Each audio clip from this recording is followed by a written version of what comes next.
Welcome, Dawn. I am so glad to be talking to you today. Welcome. Thank you, Terry. I'm excited to be here. So you took the level 1 training with Jesse, and you wanted to share with us your experience. And before we kind of dive into that, I just wanted to ask you a few questions about what led you to Buteyko, and if you were at all familiar with it before kind of embarking on the level 1 training. Okay, so I found out about Buteyko from a really good friend whose wife has asthma. And I don't actually have asthma, but I have some other issues. And he's like, I really think you should check this out.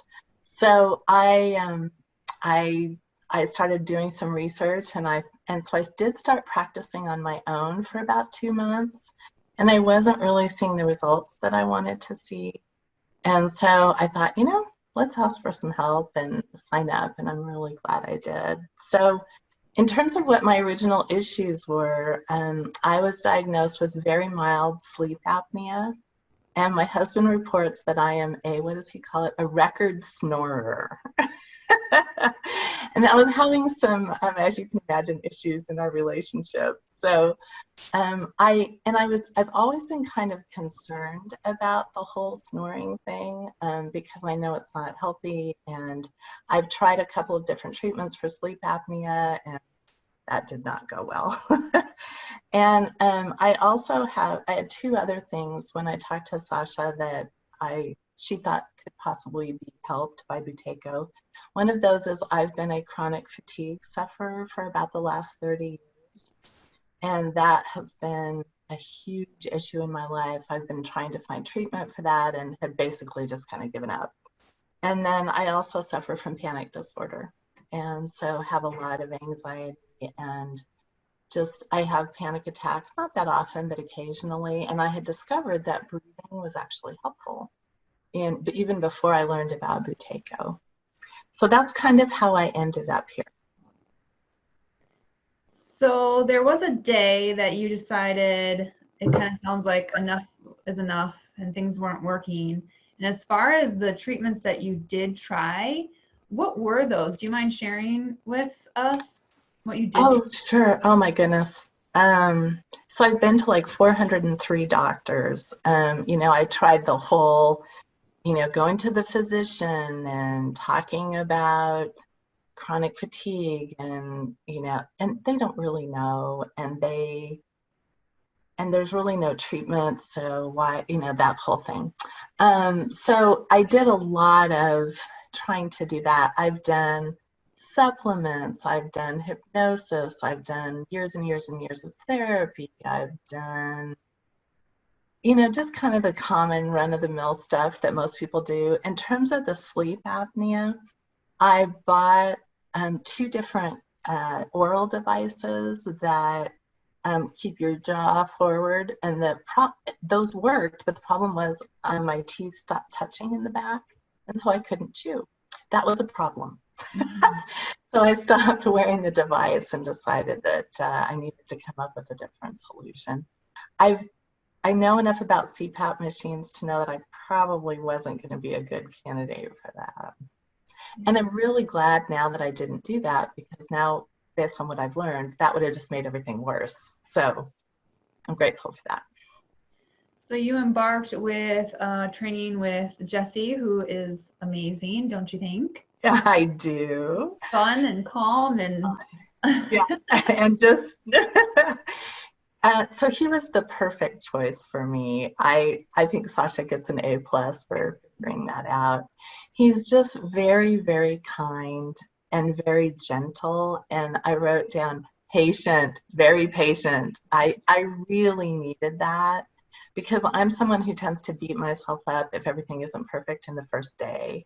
Mm-hmm. And he would just smile and say, it's all going to happen in time. Just be patient. I'm like, no, we have to do this now. He also is highly, highly intuitive, and I just found that to be delightful. Like, he told me in our first meeting, he said, I think being compassionate is one of your superpowers. And I just thought that was hilarious. I'm like, yeah, you're right, it is. And so for other people, not for myself, and he also really connected with my spiritual practice, and I'm really grateful for that. So he was just lovely to work with.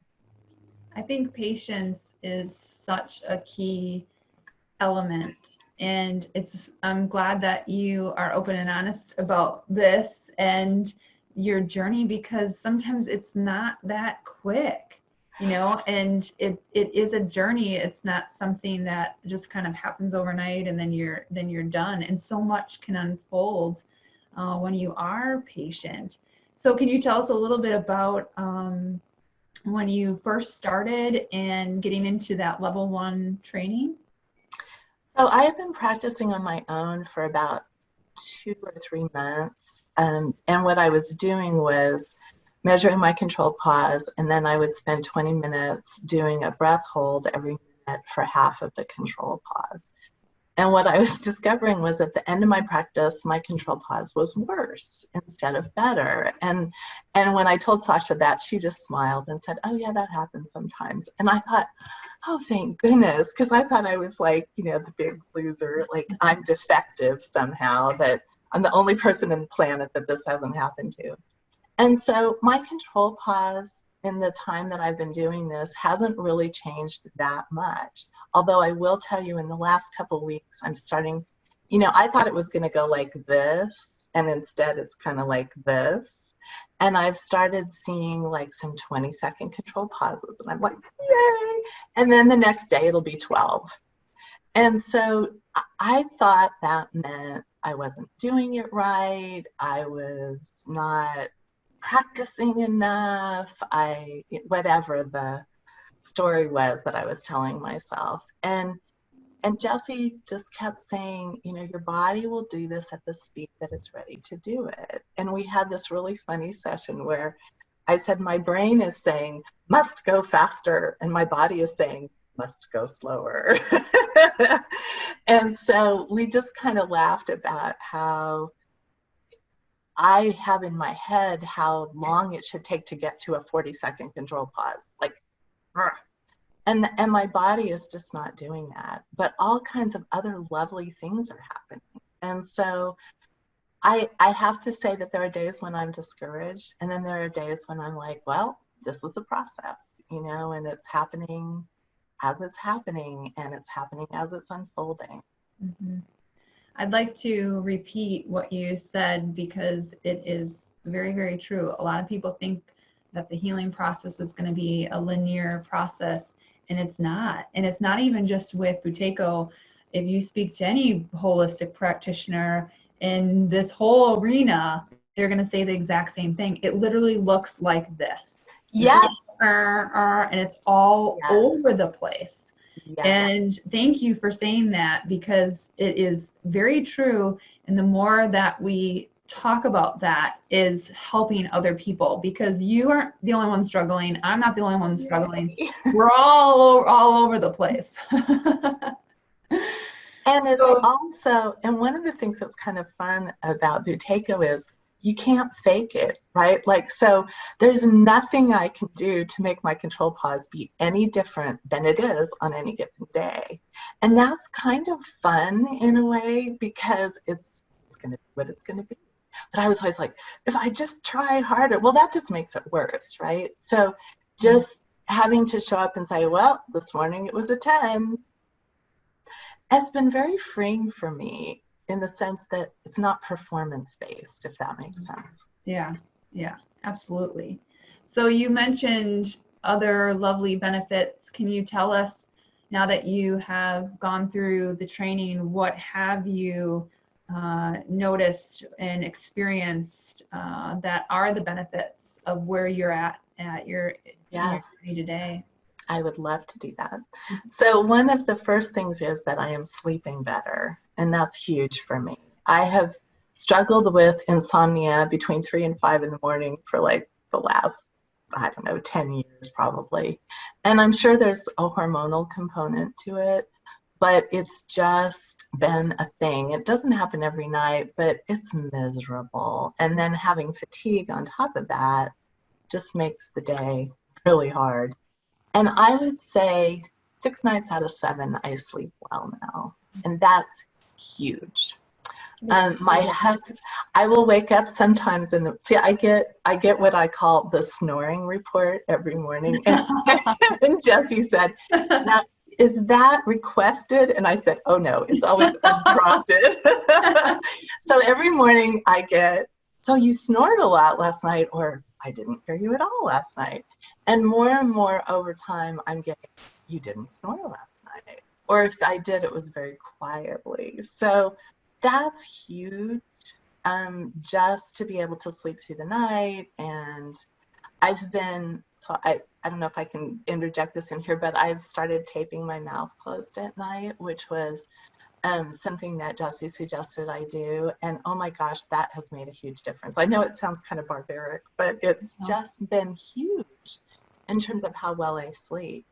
And then the next thing that has happened since I started my level 1 training is that I have enough energy that I have been exercising every day. Now, you have to understand where I came from to know how amazing that is. So I walk the dog every other morning, and on the mornings I don't walk the dog, I am doing an hour or an hour and a half of strength training and stretching. And I have been doing that for 3 months. And that's huge, because before it was like maybe 1 time a week, and then I would have to like lay on the couch for the rest of the day. And so that has really changed. The next thing that's changed is that I have enough energy to do my life. And this is huge, people, because I've been on a downward spiral for probably about the last 5 years. And there was one morning, I think it was over Memorial Day, I got up, I worked out for an hour and a half, I cut my husband's hair, and I had enough energy to clean 3 bathrooms. And that would have never happened 6 months ago. I would have worked out and then had to lay on the couch, or not even done that much. So it's like, and I would have these dips where I would have the swollen lymph nodes and the fatigue, feeling like I had the flu, and I haven't had one of those since I started. Now, I'm not expecting that will never happen again, but I'll just say in the last 3 months it hasn't. I'm really noticing that I'm breathing a lot less when I exercise. You know, I was always one of those people who was like out on the, whatever the bench press is. And now it's like I don't even hear me, which is really, really different. I think I'm more calm.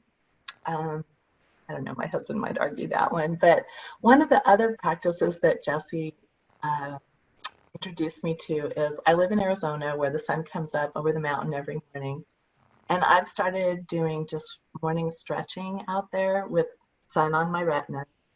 And that, the first time I did it, I laughed out loud. It was so joyful. And I feel like I'm making friends with my body. And that is just huge. Like I'm going out there and nurturing it with sunlight, and I'm not fighting, like you need to do this. It's more enabling and allowing. And so there's really a spiritual opening that's happening too, in addition to all the other cool stuff. So.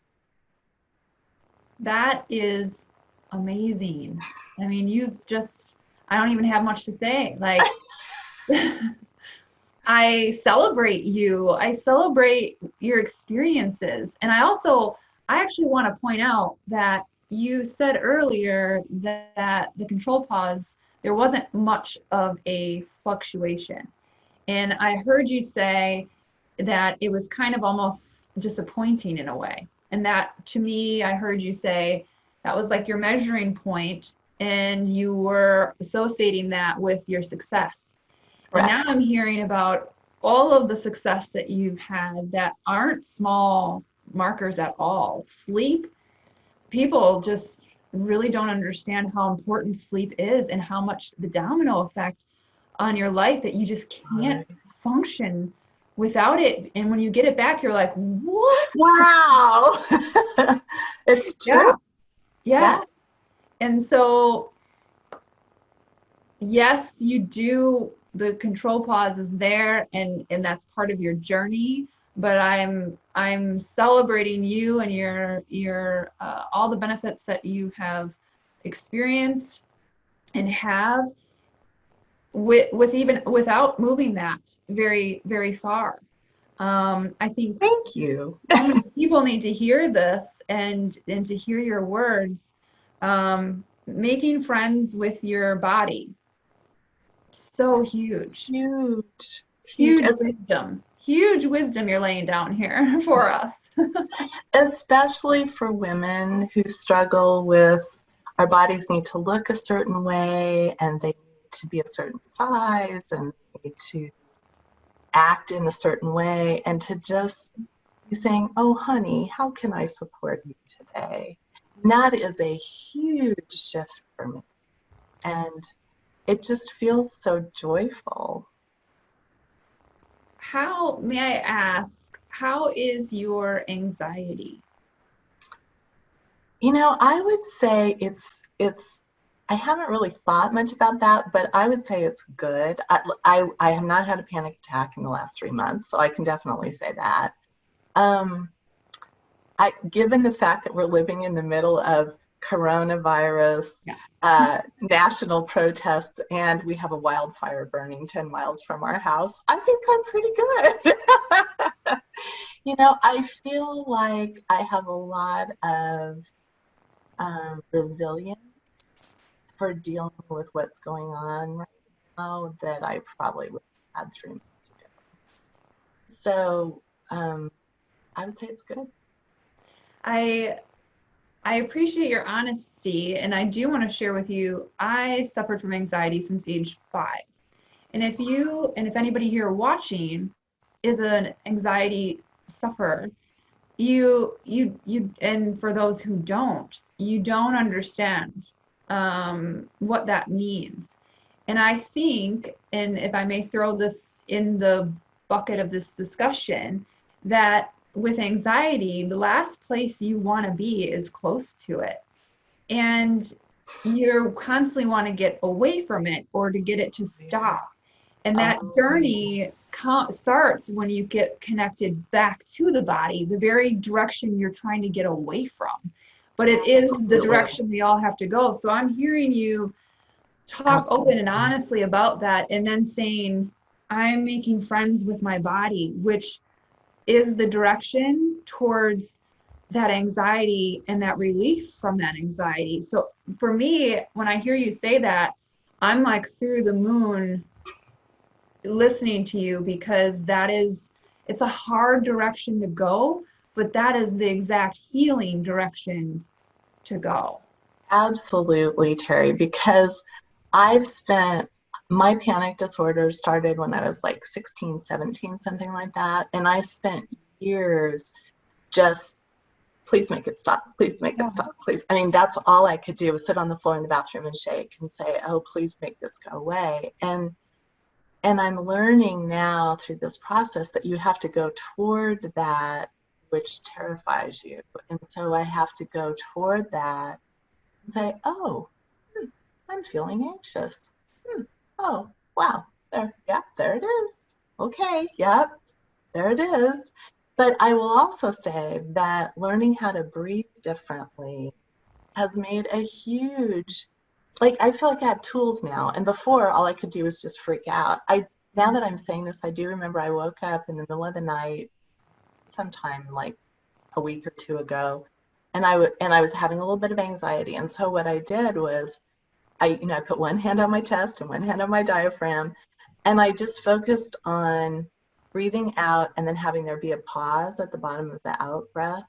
And then I would breathe in, because when you're having a panic attack, you feel like you can't breathe and you just have to, and so I would just pause and gently breathe. And within maybe 5 or 10 minutes, it was gone and I just went back to sleep. I mean, that's huge. Huge. That is owning your power. Yeah. So it's just made an enormous difference in a lot of ways. This has been fantastic talking to you. Oh, Is there you anything too. else that you want to share? Um, I would just say that, oh, I have one more thing that has changed too, is that I'm now doing two 30-minute meditation sessions a day, which if you'd have told me I would be doing that now, I'd be like, seriously, no. And what I love is all of my practice is stuff I'm already doing. So it isn't like Jesse was like, okay, so now there's 2 hours out of your day that you're going to have to spend doing this breathing thing. So Yes. my exercise in the morning is part of my practice, my noontime meditation is part of my practice, and my bedtime meditation is all part of my practice. And I love that. So it's not like, oh, I had to change my whole life. I just had to tweak some things and then just make it more mindful. And it is hard. What I would share is it's really hard not to focus on the numbers because I'm a type A, gotta have it done. But one of the things Jesse kept telling me is doing it is what matters. It doesn't matter whether your control pause is 10 or 45. Doing it is what matters. The journey is what matters. And I wholeheartedly celebrate That is a perfect place to end this conversation. that. Beautiful. Thank you, Terry. So beautiful. Thank you so much for sharing space with me today and sharing your story and being completely honest and open, because that's going to help a lot of people. Oh, I hope so. Thank you.